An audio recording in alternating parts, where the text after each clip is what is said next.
Hola, ¿cómo están? Nuestro invitado no necesita mayor presentación. 2 veces presidente de Uruguay, médico, un hombre que ha dedicado parte de su vida no solo a la lucha contra el cáncer, sino también específicamente a la lucha contra el tabaco. Nos acompaña Tabaré Vázquez, presidente, y gracias por estar con nosotros en CNN Chile. Gracias a usted por esta oportunidad.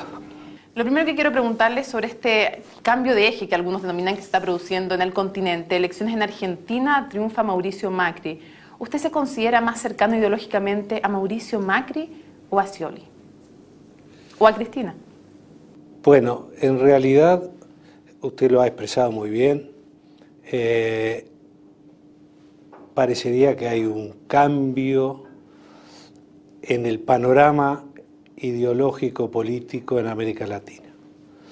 Sin embargo, quizás la experiencia de algunos años en la actividad política me llevan a decir que sería un tanto apresurado ya catalogar como que hay un cambio, y quisiera fundamentar por qué digo esto. América Latina, que es un hermoso subcontinente, para mí la región del mundo más bonita, más rica, desde todo punto de vista, a pesar de ser la más rica, es la que distribuye peor la riqueza que genera, es muy heterogénea, es muy distinta. No es igual Uruguay que Guatemala. No estoy diciendo que sean ni mejores ni peores, ¿verdad? No es lo mismo una isla del Caribe que Brasil que Uruguay, o que Uruguay que Argentina.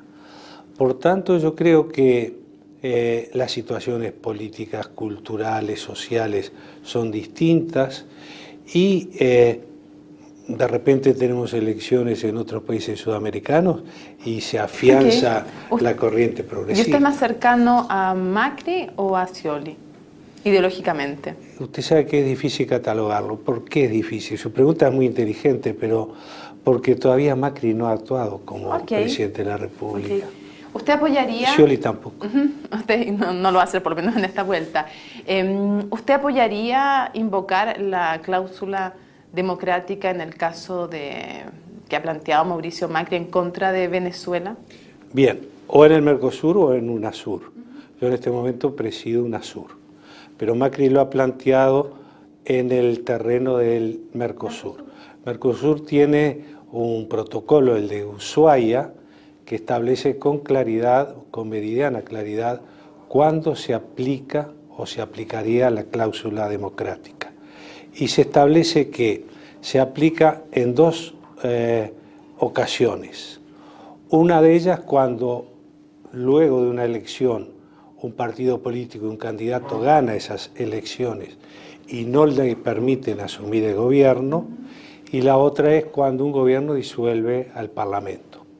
En este momento, en Venezuela, estas 2 condiciones no se dan. Y por lo tanto, ¿usted no podría apoyar entonces invocar esa cláusula? No, es que no se puede porque el protocolo lo establece muy claramente. ¿Usted diría que hay democracia en Venezuela y hay respeto a los derechos políticos y civiles? Yo lo que diría que en Venezuela tiene un gobierno y un presidente que fue libre y democráticamente electo por el pueblo venezolano, y eso hay que respetarlo. Maduro llegó al poder luego de elecciones libres y democráticas. ¿Se violan los derechos humanos de los opositores cuando se encarcela a alguien como Leopoldo López? ¿Para usted es un preso político? No, yo lo que considero es que no debe existir en ninguna parte del mundo nadie preso por una determinada ideología política, siempre que esa ideología política, por supuesto, no sea propia de extremismo, ¿verdad? ¿Es el caso de Leopoldo López? ¿Está preso por sus ideas? Yo no sé por qué puede estar preso más que lo que se ha conocido. ¿Y le parece correcto que esté preso? Lo que yo he conocido por los medios de comunicación es que participó en determinado movimiento popular, que hubo disturbios y fue acusado de generar esos disturbios. Pero le reitero mi posición, que debe ser bien clara y categórica. No comparto que existan presos políticos en ninguna parte del mundo. Lo que no entiendo es si usted califica de preso político o no a Leopoldo López. No tengo elementos para clasificarlo. ¿El tema de la Haya entre Bolivia y Chile es un tema bilateral o es un tema en que más países deben involucrarse? Para mí es un tema bilateral. Y Creo que hay que esperar que La Haya establezca su posicionamiento y respetar el derecho internacional, como siempre lo ha hecho, por ejemplo, Uruguay, y lo hemos intentado hacer siempre. Es un problema entre dos países hermanos entre sí, pero también hermanos de Uruguay. Y es un problema bilateral que los países tienen que sustanciar entre ellos. ¿A usted le parece que Chile debe ceder de su territorio existiendo ya un tratado? Yo no me voy a entrometer en aspectos políticos internos de otros países y menos de países hermanos a quienes tanto queremos. Algunos líderes latinoamericanos en el pasado dijeron que soñaban con bañarse en una playa boliviana. ¿Usted tiene ese anhelo? A mí me gusta bañarme en las playas uruguayas, ¿sabe qué lindas que son? ¿Y no le gustaría probar en una boliviana? Pero por ahora no las tiene. Invitamos a los bolivianos que van mucho al Uruguay a hacer turismo en Uruguay. Usted sabe que en Uruguay hay mucha llegada de turistas latinoamericanos, muchos argentinos, pero también llega de Chile, de Paraguay, pero no nos vayamos del tema, de presidente. Brasil. Respecto al tema de La Haya y del tema de la salida soberana al mar de Bolivia, ¿cómo cree usted que es percibido Chile por el resto del continente en este asunto? ¿Como un buen vecino o como un mal vecino, como dicen los bolivianos? En relación a que para Bolivia los chilenos usurparon un territorio por medio de la guerra. Para Chile hay un tratado vigente que hay que respetar. ¿Cómo has visto en el exterior Chile? Yo no puedo hablar por otros actores políticos. Yo puedo fijar mi posición, que es la que le acabo de dar. Es un problema entre dos países hermanos y aspiramos a que se solucione rápidamente. ¿Es Chile un buen vecino? ¿Quién? ¿Es Chile un buen, bueno, no es vecino exactamente suyo, pero ¿es Chile un buen vecino o un buen compañero de curso del continente? Es un queridísimo pueblo, un queridísimo país, y hemos tenido y tenemos, y estoy seguro que seguiremos teniendo, excelentes relaciones y un gran entendimiento, sobre todo con la señora Presidente Bachelet. Si es que La Haya obligara a Chile a negociar con Bolivia una salida soberana al mar, para Bolivia eso sería algo normal en el ámbito del derecho internacional.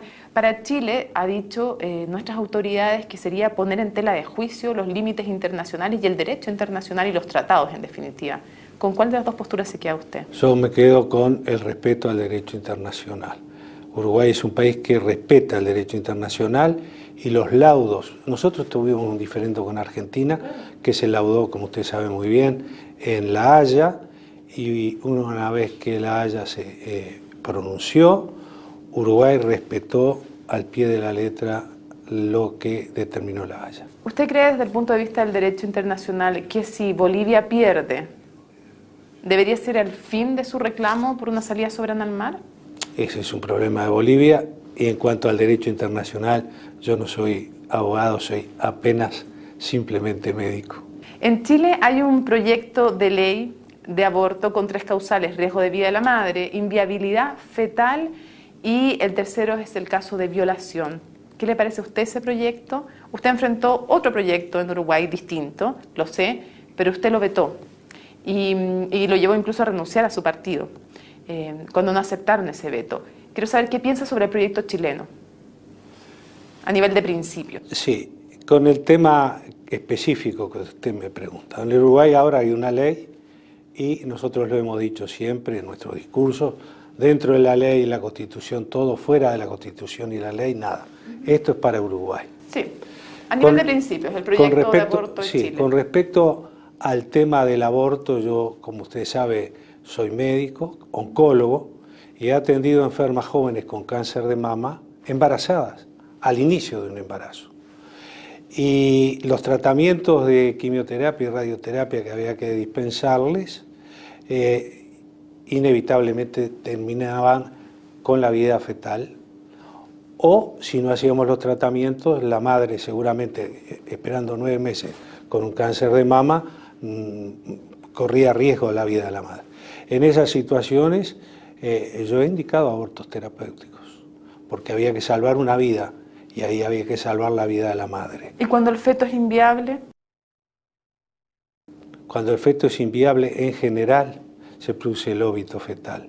la muerte fetal. Pero si no se Salvo produce, ¿le que parece bien que se produzca un aborto? ¿Usted lo llamaría un aborto terapéutico también? Cuando, por ejemplo, es anencefálico el feto. Sí, si es un anencefálico es prácticamente inviable y tiene casi nulas posibilidades de vida luego de su vida fetal. El tercer caso, el caso de la violación. ¿Usted comparte el aborto en el caso de la violación? En el Código Penal uruguayo existía ya una ley que contemplaba esos tres aspectos. Yo estoy de acuerdo con esos tres aspectos. El gobierno de la presidenta Bachelet está haciendo reformas, ha hecho ya una reforma tributaria, está en medio de una reforma educacional, también una reforma laboral y una nueva constitución. No ha sido un gobierno fácil, como usted bien lo sabe, y tiene bajos niveles de aprobación. ¿Cómo ve usted el momento político de Michelle Bachelet y las reformas que se han emprendido? ¿Se puede hacer tantas reformas al mismo tiempo y hacerlas bien? Bueno, reitero, cada país tiene su particularidad. Nosotros en nuestro primer gobierno encaramos al mismo tiempo varias reformas. Una reforma educativa, una reforma fiscal, una reforma de salud muy profunda, y la pudimos instrumentar. La pudimos instrumentar logrando consensos políticos y consensos sociales. Lo hicimos a lo largo de 5 años, lo hicimos gradualmente, y aún hoy, después de 5 o 6 años, esos procesos de cambios siguen evolucionando, ¿verdad? Hay que ir ajustándolos permanentemente. Lo que yo puedo opinar en este tema es que no es fácil introducir cambios profundos. Lo que deseo fervientemente por el bien del pueblo chileno es que esos cambios lleguen a feliz término y sean para mejorar la calidad de vida de todos los chilenos y de todas las chilenas. ¿Cómo se explica usted que Michelle Bachelet tenga hoy tan baja aprobación? Si pudiera explicar lo de Michelle Bachelet, quizá explicaría lo mismo también para mí, porque yo estoy aparentemente por encuestas en una baja aprobación, luego de empezar con una aprobación muy alta. Eso dicen las encuestas, pero ¿sabe una cosa? ¿Me va a decir que no le crean las encuestas? No, y últimamente se han equivocado enormemente. Se equivocaron en mi país en la campaña electoral.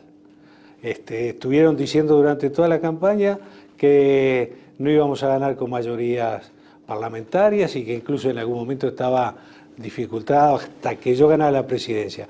Gané la presidencia con mayoría parlamentaria. En Argentina ahora, recientemente, las encuestas daban ganador a Macri por 10, 12 puntos y la diferencia fue por apenas 2 puntos y algo. Entonces las encuestas hay que tomarlas con mucho cuidado. Un par de cosas antes de terminar. Educación universitaria, educación superior gratuita para todos, incluso para quienes puedan pagarla. Sí. ¿Por qué? A nivel de principios, ¿por qué? Sí. ¿Qué es lo que usted está planteando? Sí, porque hay que abrir la educación a toda la población. Nosotros allá en el Uruguay tenemos una universidad pública, la Universidad de la República, que es gratuita y es gratuita para todos los estudiantes. En el gobierno del doctor Lacalle, del Partido Nacional, que no es de mi partido, se instaló no sé si llamarlo impuesto o tasa, que los profesionales universitarios paguemos un porcentaje de nuestros ingresos para solventar becas para estudiantes de clase socioeconómica modesta, para que puedan estudiar en la Universidad de la República. Un sistema distinto a lo que se está planteando en Sí, Chile, por cierto. Pero este aspecto a mí me parece que es bien interesante, que quienes recibimos educación pública paga por el pueblo, paga por la gente. Devuelven ¿verdad? en el fondo lo que recibieron. Exactamente. Presidente, usted me imagino que ha sabido los escándalos de relación de plata y política en Chile. Acaban de terminar con un ex senador, expresidente de partido, condenado por delitos tributarios, 3 años, la pena remitida, sin cárcel. Pero este tema de la relación entre política y dinero y financiamiento ilegal de la política cruza todo el arco político chileno, también a la nueva mayoría. También están siendo investigados personeros de ella. ¿Cuál es el poder del dinero en la política? Para ir cerrando la entrevista, presidente. Bueno, yo no sé cuál es. ¿Cómo se resguarda que no copte la política? Sí, el poder económico es muy fuerte, pero de la misma manera que reclamamos ética, moral, en el trabajo de una profesión como la médica o como la suya misma de periodista, tantas veces hemos hablado de la ética del periodismo, de la ética de la medicina, de la abogacía, de la ética del albañil o del plomero, una conducta moral sana, también debe primar en la política la ética. Yo creo que ética y política son compatibles. Para cerrar, los partidos políticos, varios de ellos en Chile han dicho que no tienen que tomar ninguna sanción, aunque los militantes sean condenados en tribunales o aunque sin ser condenados ellos confiesen y que sean los ciudadanos después en las urnas que los pueden llevar de candidato y que sean después los ciudadanos en las urnas los que decían. ¿A usted le parece que los partidos pueden renunciar a su función ética? No, yo creo que no, de ninguna manera.